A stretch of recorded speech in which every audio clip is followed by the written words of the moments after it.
আসসালামু আলাইকুম। Mohammad Faisal official YouTube চ্যানেলের পক্ষ থেকে আপনাদের স্বাগত। তো এই ভিডিওতে আমি আপনাদের মাঝে একটা সমস্যার সমাধান নিয়ে হাজির হয়েছি। সেটা হলো যে ফায়ারবেসের সাথে প্রজেক্ট প্রপারলি কানেক্ট করা না হলে যে এররটা দেখায় বা যে সমস্যাটা দেখায় সেটা অনেকে না জানার কারণে কিন্তু অনেকটা সময় চলে যায়। তো আমি একটা প্রজেক্ট এখানে ওপেন করে রাখছি ফায়ারবেসের FCM এর। তো এই প্রজেক্টের মাধ্যমে app to app notification send করা যাবে আর কি। তো এখানে দেখতে পাচ্ছেন যে অ্যাপ্লিকেশনটা রান করলে কিন্তু ক্র্যাশ করতেছে। আমি ইনস্টল করতেছি, দেখতে পারলেন।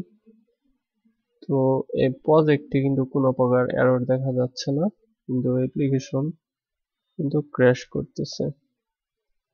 তো আমরা লককেট ফলো করব যে আসলে আমাদের এররের কাউন্ট ক্র্যাশের কাউন্টটা কি সেটা দেখার জন্য। তো এইখানে আমরা দেখতে পাচ্ছি যে মেইন অ্যাক্টিভিটির 35 নাম্বার লাইনে এখানে ইনিশিয়ালাইজের একটা প্রবলেম আছে। Default FirebaseApp is not initialized in this process। তো আমি এই লকটা ক্লিয়ার করে আবার রান করে দেখাচ্ছি। লকটা ওপেন করে রাখি। তো এইখানে এররটা আছে। প্রজেক্টে আমরা শুধু এখানে লাইব্রেরিটা অ্যাড করছি, বাট প্রপারলি এসডিকেটা ইমপ্লিমেন্ট করা হয় নাই। তো তার জন্য আপনাদের এইখানে টুলস ফায়ারবেস অবশ্যই নেট কানেক্ট লাগবে। তারপরে হলো যেহেতু আমি এখানে ফায়ারবেস FCM নিয়ে কাজ করতেছি, তাই এই ক্লাউড মেসেঞ্জিং এর আমাদের অলরেডি কানেক্ট আছে প্রজেক্টটা। এখন আমরা এসডিকে অ্যাড করব। তার জন্য add FCM to your app click করলাম। এইখানে ক্লাস পাথ প্লাগইন এই কয়েকটা লাগে, আর একটা বাড়তি লাইব্রেরি অ্যাকসেপ্ট করলাম।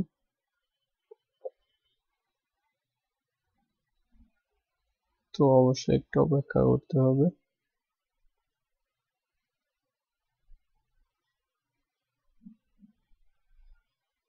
দেখতে পাচ্ছেন যে লাইব্রেরি গুলো অ্যাড হচ্ছে বা প্লাগইন অ্যাড হইল এখানে। তো এখন কিন্তু সেই ইনিশিয়ালাইজের যে প্রবলেমটা ছিল সেটা কিন্তু আর দেখাবে না আশা করি।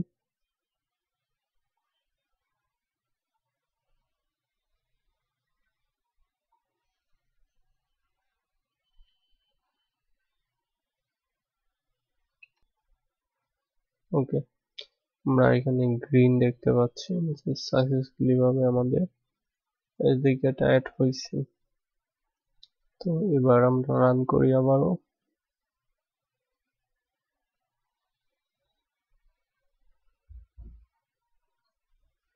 একটু অপেক্ষা করতে হবে। এরপর আমাদের এইখানে বলতেছে যে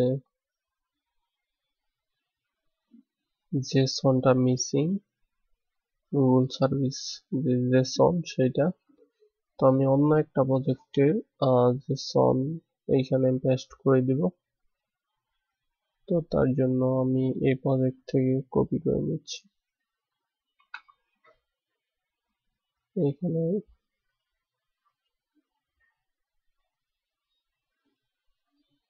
পেস্ট করলাম। দেন প্যাকেজ নেমটা আমরা চেঞ্জ করব।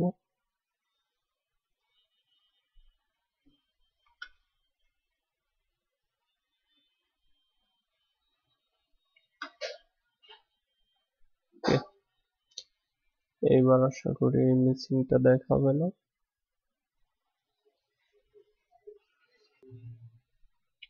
কিন্তু সাকসেসফুলি ভাবে ইনস্টল হইল, দেন ওপেনও হইল।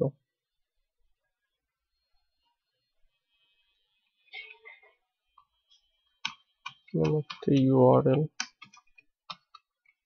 লিখতেছি, দেন সেন্ড করব।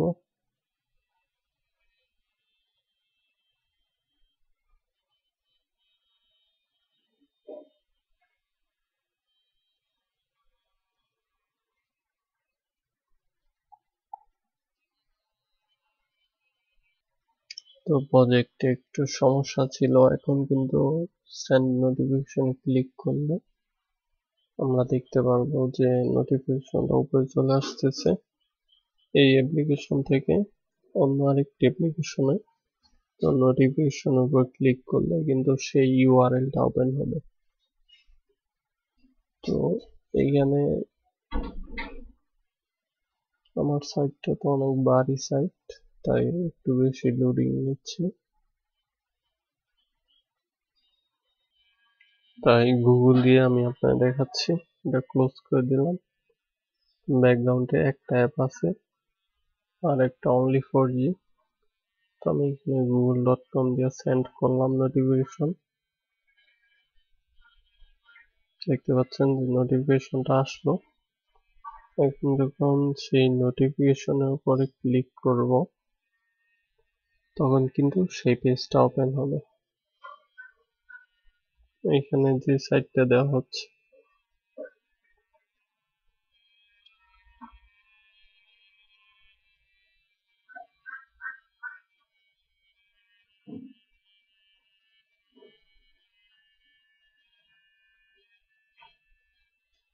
এটা আসলো। এইখানে আগে একটা পেজ ওপেন ছিল, সেটা সরিয়ে নিলাম।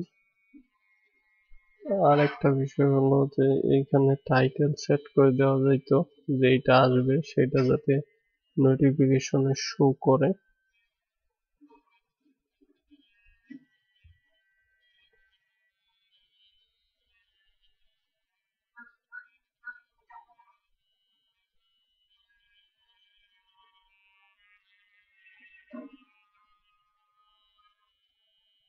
আচ্ছা, সেটা আমি পরে করে নিব। তো এই ভিডিও পর্যন্তই। নেক্সট টিউটোরিয়াল দেখার আমন্ত্রণ রইল। আল্লাহ হাফেজ।